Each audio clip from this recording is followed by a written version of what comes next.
प्रज्ञा को रील्स बनाने का बड़ा ही क्रेज है और वो दिन भर रील्स बनाती रहती है। खाते पीते घूमते फिरते घर में कॉलेज में रील्स बनाने के कारण प्रज्ञा पूरे कॉलेज में हाईलाइटेड है। जहां उसकी रील्स सभी को पसंद आते हैं, वहीं मनीषा चिंता में डूबी रहती है। एक रोज जब खाते हुए प्रज्ञा रील्स बना रही होती है, तब मनीषा कहती है, 1 मिनट भी चैन नहीं है इस लड़की को। ये नहीं कि खाना तो आराम से खा ले, लेकिन नहीं, अरे थोड़ी देर रील्स नहीं बनाओगी तो आसमान नहीं टूट पड़ेगा। अरे मम्मी, इसी को तो कहते हैं डिटर्मिनेशन। तुम नहीं समझोगी ये सब। भगवान, इस लड़की को सद्बुद्धि दे। जब देखो तब टेढ़ा बाका मुंह बनाती रहती है। मनीषा की बात का प्रज्ञा पर जरा भी असर नहीं होता और वो खाते खाते रील्स बनाती रहती है। दिन बीतने लगते हैं और देखते देखते प्रज्ञा का कॉलेज भी खत्म हो जाता है। आए दिन कोई ना कोई मनीषा को प्रज्ञा की शादी करवाने का सुझाव दे जाता है। सब ठीक ही कहते हैं, प्रज्ञा की शादी कर देनी चाहिए। अपने घर के कामकाज में व्यस्त हो जाएगी तो खुद ही ये रील्स और नाच गाना बंद हो जाएगा। मनीषा और प्रेम प्रज्ञा के लिए एक अच्छा लड़का ढूंढने लगते हैं और तभी विकी का रिश्ता प्रज्ञा के लिए आता है, जिसने प्रज्ञा को उसकी रील्स देखकर पसंद कर लिया था। अगले दिन विकी अपने माता पिता के साथ प्रज्ञा के घर पहुंच जाता है और प्रज्ञा साड़ी पहने हाथों में चाय की ट्रे लिए उनके सामने आती है। जब विकी को पसंद है तो हमें भी बहू पसंद है। बहन जी, आप बारात की तैयारी कीजिए। एक बार लड़का लड़की अकेले में बात कर ले तो अच्छा रहेगा। हाँ हाँ, क्यों नहीं। मनीषा विकी को प्रज्ञा के कमरे में भेजती है, जहां प्रज्ञा पहले से ही रील्स बना रही होती है। तभी विकी कहता है, आ गए आपके साजन जी। हमारे साथ ये रील्स कंप्लीट करती तो और भी अच्छा रहता। अच्छा जी, अब आ ही गए हैं तो बना ही लेती हूँ आपके साथ। दोनों मिलकर रील्स बनाते हैं। जब वी मीट और तुरंत पोस्ट भी कर देते हैं। फिर विकी कहता है, जब आप साड़ी में चाय लेकर आए तब मुझे लगा कि कहीं मैं गलत घर में तो नहीं आ गया। अब सही है। दोनों की शादी पक्की हो जाती है और शादी के दिन भी प्रज्ञा रील्स बनाने से चूकती नहीं। यहाँ तक कि बारात के समय भी नाचते हुए रील्स बनाती है। सभी लोग प्रज्ञा की तारीफ के पुल बांध देते हैं और प्रज्ञा नाचती गाती अपने ससुराल चली जाती है। सब कुछ अच्छा चल रहा होता है। प्रज्ञा यहाँ भी दिन भर हर चीज की रील्स बनाती रहती है। लेकिन कुछ दिनों के बाद जब सुनीता कहती है, बहू, ये रील्स के साथ साथ कुछ काम भी कर लिया करो। वैसे तुझे और क्या क्या बनाना आता है? मम्मी जी, वैसे तो सब कहते हैं कि मैं सब कुछ अच्छा बनाती हूँ, लेकिन मुझे लगता है कि मैं मैगी अच्छा बना लेती हूँ। हाँ, कॉफी भी अच्छा बना लेती हूँ और मुंह तो सबसे अच्छा बना लेती हूँ। हैं? अच्छा अच्छा।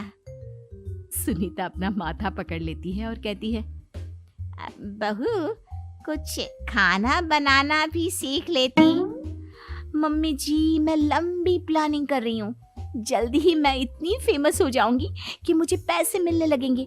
हम दोनों सास बहू राज करेंगे, राज ना कर काम करेंगी और लोगों की तो लाइन लगेगी हमसे मिलने के लिए। तेरा दिमाग खराब हो गया है क्या बहू? हंसी मजाक तक ठीक है, लेकिन इस तरह घर नहीं चलते। जितना जल्दी हो इस घर के तौर तरीकों को सीख लो।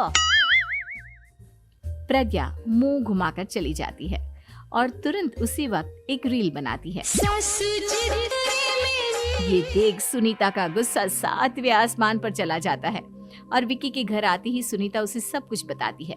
विकी भी अब प्रज्ञा की इन हरकतों से परेशान हो जाता है। तुम टेंशन मत लो मम्मा, मैं देख लूंगा।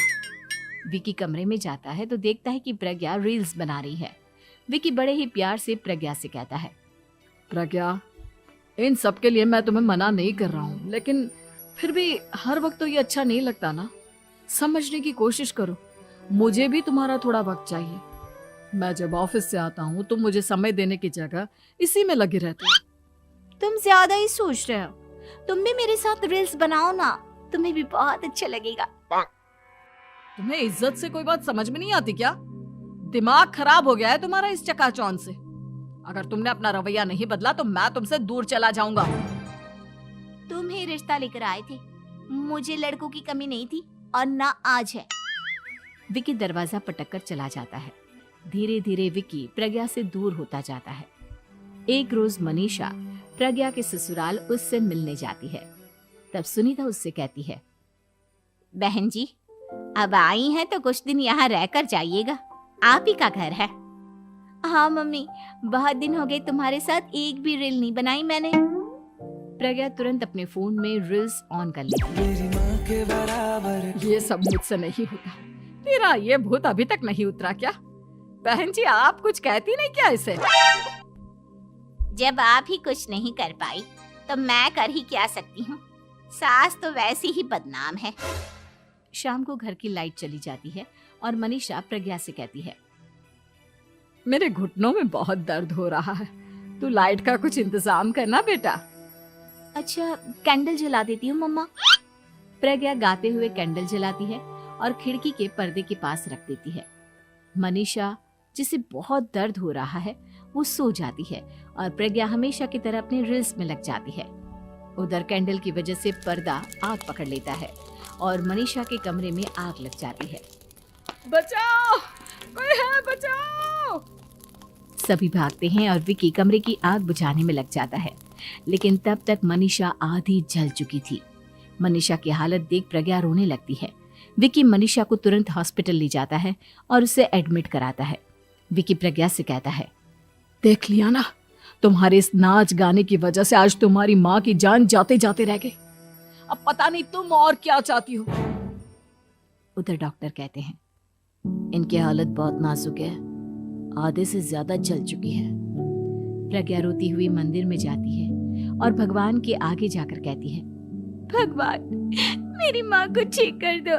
मैं कसम खाती हूँ, हाथ से ये रील्स बनाना छोड़ दूंगी। बस मुझे मेरी माँ वापस मिल जाए। 2 दिन बीत जाते हैं और मनीषा खतरे से बाहर आ जाती है। पेशेंट अब ठीक है, आप लोग उनसे मिल सकते हो। सब कोई मनीषा से मिलता है और प्रज्ञा सबके सामने अपना फोन तोड़ देती है। मुझे माफ कर दो मम्मा, मैंने तुम लोगों की बातों को नजरअंदाज किया। बेटा, कोई भी चीज जरूरत से ज्यादा खराब है। मैंने तुम्हें रील्स बनाने से कभी मना नहीं किया, लेकिन हर वक्त एक ही चीज तो सही नहीं है। मैं समझ गई हूँ मम्मा, आई एम सॉरी। प्रज्ञा उस दिन से रील्स बनाना छोड़ देती है और पूरी तरह से अपने घर में लग जाती है।